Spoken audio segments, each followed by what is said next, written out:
FM से मैं हूँ विनी और चलो आज कुछ अच्छा सुनते हैं। सुनाती हूँ आपको एक महिला की कहानी। बड़ी सीधी सादी सी एक महिला थी। अपने घर का जब रोज खाना बनाया करती थी तो उसमें से एक रोटी एक्स्ट्रा बनाकर अपनी खिड़की पर रख दिया करती थी, जिसे भी जरूरत हो वो ले जाए। एक बाबा थे जो हर रोज आने लगे और खिड़की पर रखी हुई रोटी लेने लगे। लेकिन रोटी लेने के बाद वो एक लाइन कहते थे, तेरा किया हुआ बुरा तेरे साथ ही रह जाएगा और तेरा अच्छा तेरे पास लौटकर जरूर आएगा। एक दो दिन इसने सुना और ध्यान नहीं दिया।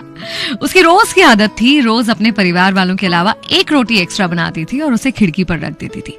और अब जैसे रूटीन हो गया था कि वो बाबा आएंगे, रोटी को उठाएंगे और उठाकर फिर वही लाइन कहेंगे कि तेरा किया हुआ बुरा तेरे पास ही रह जाएगा और तेरा अच्छा लौटकर तेरे पास वापस जरूर आएगा। कुछ दिन उसने सुना और उसके बाद उस महिला को इरिटेशन होने लगी।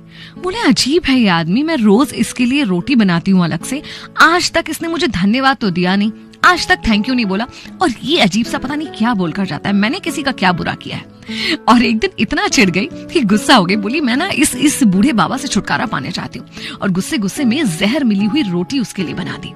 जहर मिली हुई रोटी बनाकर खिड़की पर रखी ही थी कि अंदर से आवाज आई कि ये मैं क्या कर रही हूँ, मैं किसी की जान ले रही हूँ। तुरंत रोटी उठा ली खिड़की पर से और एक अच्छी रोटी खिड़की पर रख दी। वो बाबा आए, उन्होंने फिर रोटी उठाई और फिर वही कहा कि तेरा किया हुआ बुरा तेरे पास ही रह जाएगा और तेरा अच्छा तेरे पास लौटकर जरूर आएगा। इसने अनसुना सा किया, इरिटेट हुई अंदर चली गई। इस औरत का एक बेटा भी था जो कई दिनों से बाहर था। दिन रात उसकी सलामती की कामना करती रहती थी क्योंकि कई दिनों से उससे बात भी नहीं हुई थी। और उस दिन अचानक डोरबेल बजी और सामने क्या देखती है, उसका बेटा खड़ा हुआ है। वो बहुत खुश हुई लेकिन अपने बेटे की हालत को देखकर बहुत दुखी थी। ऐसा लग रहा था कि कई दिनों से उसे जैसे खाना तक नहीं मिला। उसने पूछा कि बेटा क्या हुआ।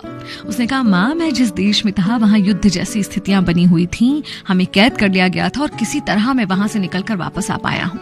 ऐसा लग रहा था कि बस प्राण निकल ही जाएंगे। इतने में रास्ते में एक बूढ़े बाबा मिले। उनसे मैंने कहा कुछ खाने को दे दो। उनके हाथ में एक रोटी थी जो उन्होंने मुझे दे दी और शायद उसी वजह से चलकर अपने घर तक पहुंच पाया। और पता है माँ, उस बूढ़े बाबा ने मुझसे क्या कहा? उसने कहा कि तेरा किया बुरा तेरे पास ही रह जाएगा और तेरा अच्छा लौट कर तेरे पास वापस आएगा। माँ ने दिल पर हाथ रख लिया और ईश्वर का बहुत शुक्रिया किया कि आज उसने वो जहर वाली रोटी खिड़की पर नहीं रखती थी। और आज उसे बाबा की उन लाइंस का मतलब भी समझ में आ गया कि तेरा अच्छा तेरे पास लौटकर आ ही जाता है। कई बार ना हम अच्छा करते करते थक से जाते हैं। ऐसा लगता है कि कोई अप्रिशिएट नहीं कर रहा और शायद इसलिए हम सोचने लगते हैं कि अब हमें अच्छा करना छोड़ देना चाहिए, कोई मतलब नहीं है, कोई कदर नहीं करता। लेकिन नहीं, अच्छा करना कभी मत छोड़िए।